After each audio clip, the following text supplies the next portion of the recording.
My dear students, आज आपके लिए लेकर आए हूँ क्लास 11th की साइकोलॉजी बुक से chapter number 3 the basis of human behaviour के कुछ बड़े इंपॉर्टेंट मल्टीपल चॉइस क्वेश्चंस और साथ में fill-ups.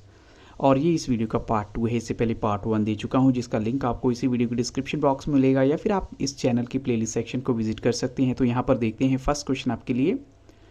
The internal environment of the body is regulated and controlled by.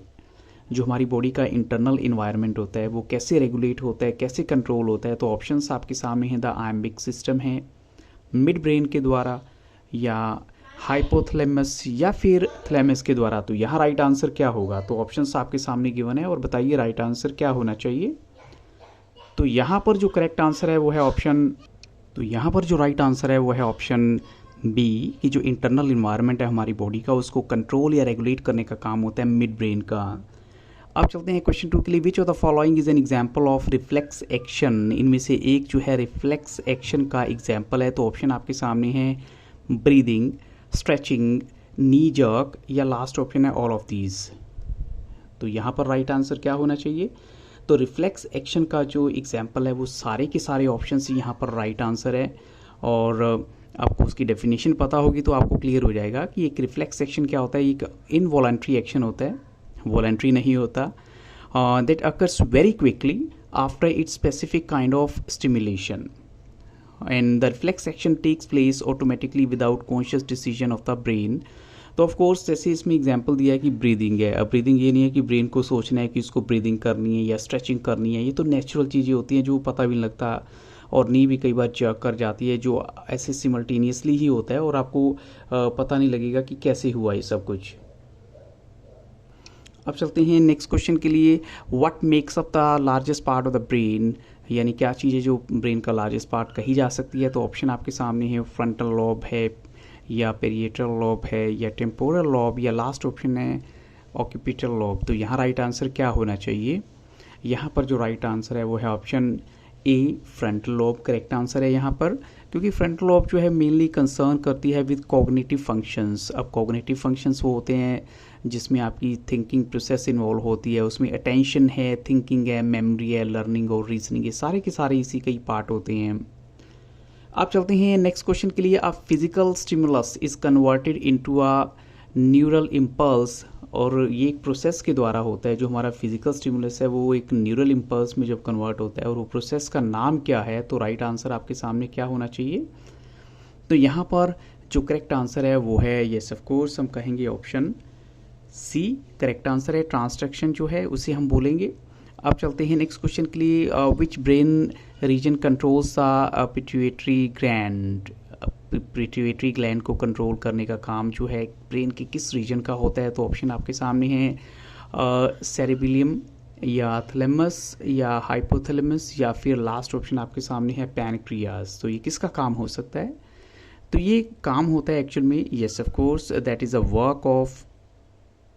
तो यहाँ पर राइट आंसर ऑप्शन सी है। अब चलते हैं नेक्स्ट क्वेश्चन के लिए, लेकिन उससे पहले ये देखिए ये एक्चुअल में होती क्या है। जो हाइपोथैलेमस के बारे में कहा गया, it is one of the smaller structures in the brain, लेकिन प्ले करता है बहुत ही important role in our behaviour, and it regulates physiological processes involved in emotional and motivational behaviour. तो इसलिए जो है इसका रोल बहुत इंपॉर्टेंट हो जाता है, चाहे स्मॉलेस्ट स्ट्रक्चर होता है but it's very important for our body.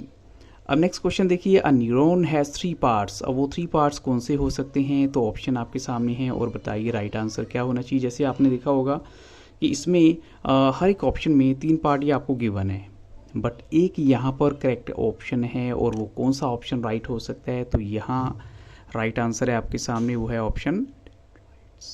तो इस क्वेश्चन का जो राइट ऑप्शन आंसर है वो है option D, dendrites, axon, cell body. ये सारे के सारे ऑप्शंस यहाँ राइट है। आप चलते हैं नेक्स्ट क्वेश्चन के लिए। The sensory organs are called. Sensory organs को क्या नाम दिया जाता है? तो ऑप्शंस आपके सामने हैं और राइट आंसर क्या होगा?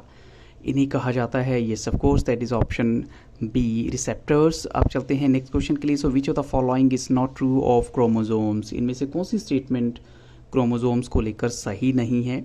तो फर्स्ट ऑप्शन आपके सामने है, जैसे क्रोमोजोम जो हैं they are the hereditary elements of the body, or they are thread like paired structures in the nucleus of the each cell, और द गेमेटिक सेल्स यानी जो sperm and ovum they have 25 chromosomes but not in pairs, और last option है none of the above.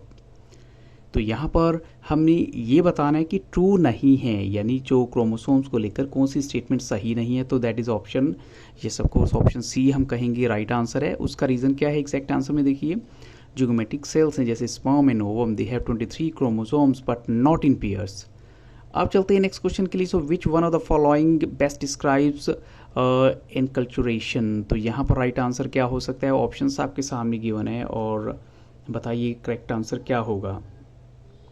तो अगर सभी के सभी ऑप्शंस को डीपली स्टडी करें ऐसा लगता है कि शायद सारे के सारे ऑप्शन सी राइट हैं, लेकिन यहाँ पर क्या है, all learning that takes place without direct and deliberate teaching. Direct और डेलिब्रेट टीचिंग क्या होती है, जब आप सोची समझी टीचिंग नहीं लेते हैं, उसके बिना जब लर्निंग होती है, सो दैट इज़ जो एनकल्चरेशन का एक पार्ट है और उसको बेस्ट डिस्क्राइब करती है वो स्टेटमेंट ऑप्शन ए है यहाँ पर। नेक्स्ट देखिए, dash is a process by which individuals acquire knowledge, और ये वो प्रोसेस है जिसके द्वारा इंडिविजुअल्स को नॉलेज मिलती है, स्किल्स मिलती है और डिस्पोजिशंस भी मिलती हैं। So which enable them to participate, जिसकी वजह से क्या होता है वो as an effective member of a society वो पार्टिसिपेट भी करते हैं। तो यहाँ पर जो ऑप्शन है, फर्स्ट ऑप्शन देखिए, एनकल्चरेशन है, सोशलाइजेशन है, एवोल्यूशन है, कल्चरल डेवलपमेंट है। तो राइट आंसर क्या होगा इस स्टेटमेंट के लिए।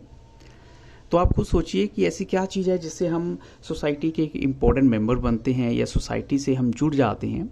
तो उसके लिए ऑफ कोर्स जो सबसे इम्पोर्टेंट पार्ट है वो है सोशलाइजेशन की प्रोसेस। तो राइट आंसर भी यहाँ पर ऑप्शन बी हुआ, सोशलाइजेशन इज ए प्रोसेस, यहाँ पर करेक्ट आंसर है। अब कुछ फिलअप्स आपको देने वाला हूँ। The gap between the two neurons is called, जब टू न्यूरॉन्स के बीच का गैप होता है तो उसको क्या बोला जाता है। तो यहाँ पर ऑप्शंस नहीं हैं, डायरेक्ट आपको आंसर बता देता हूँ, मे बी अगर आपने गो थ्रू किया होगा तो उसको बोलते हैं सिनेप्टिक क्लेफ्ट। तो अब चलते हैं नेक्स्ट क्वेश्चन के लिए। The dash nerve carry sensory messages, अब कौन सी नर्व है जो मैसेजेस कैरी करती हैं, तो वो नर्व का आपको नाम बताना है, तो वो है एफरेंट। एफरेंट यहाँ पर राइट आंसर है। अब चलते हैं नेक्स्ट क्वेश्चन के लिए। The sensory organs are called, जो सेंसरी ऑर्गन्स हैं उनको क्या नाम दिया जाता है। तो आई थिंक सो ये क्वेश्चंस आपको मैंने पहले भी दिया है, थोड़ा सा हटके इसलिए क्योंकि वो ऑप्शंस थे, यहाँ पर ऑप्शंस नहीं है। तो सेंसरी ऑर्गन्स को कहा जाता है, यस ऑफ कोर्स, उन्हें कहा जाता है रिसेप्टर्स।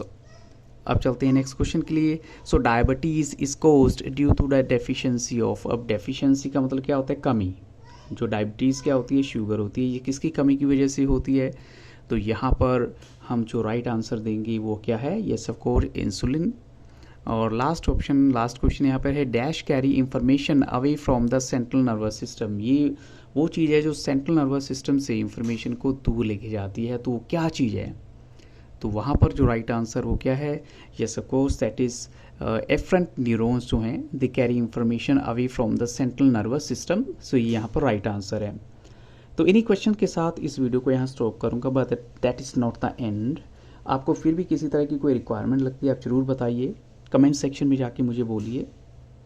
और वीडियो कैसा लगा आप ज़रूर बताइएगा, और अच्छा लगा हो तो लाइक शेयर और सब्सक्राइब करना मत भूलिएगा। So thank you very much and have very nice day.